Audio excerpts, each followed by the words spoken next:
Samantha हमेशा से सोचती थी कि उसके परिवार का घर साधारण था, कुछ खास नहीं। एक शांत पड़ोस में स्थित यह एक आरामदायक 2 मंजिला घर था, जिसमें एक सफेद पिकेट बाड़ और एक अच्छी तरह से रखा गया बगीचा था।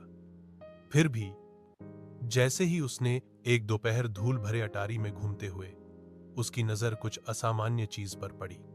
दूर कोने में भूली हुई पेटियों के ढेर के नीचे उसने फर्शबोर्ड के नीचे छिपा हुआ एक संकीर्ण ट्रैपडोर देखा। जिज्ञासा पर आश्चर्यचकित होकर वह घुटनों के बल बैठी और उसे खोला। नीचे स्थित छोटा सीढ़ीदार मार्ग एक धुंधले बासी सुरंग की ओर जाता था। दीवारें पत्थर से बनी थीं और एक हल्की ठंडी हवा अंदर से फुसफुसाती हुई प्रतीत होती थी। दिल धड़कते हुए सामंथा सावधानी से उतरी, उसकी टॉर्च अंधेरे को चीरती हुई। सुरंग उसकी अपेक्षा से कहीं अधिक लंबी खिंची हुई थी, पृथ्वी के नीचे मुड़ती और मुड़ती हुई। वह हिला नहीं सकी। वह महसूस कर रही थी कि वह अतिक्रमण कर रही है, कि कुछ उसका इंतजार कर रहा था। यह रही एक बाढ़ है अपड़ा पर एक सरल और भावनात्मक कहानी। बाढ़ के उस पार गांव के किनारे एक पुरानी बाड़ थी, लकड़ी की, थोड़ी झुकी हुई, कई जगह से टूटी फूटी।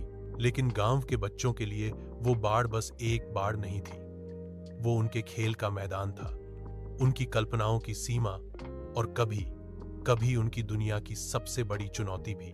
राजू और गुड्डी 2 पक्के दोस्त थे। दोनों रोज स्कूल से लौटते ही बस्ता फेंक कर उस बाड़ के पास पहुंच जाते।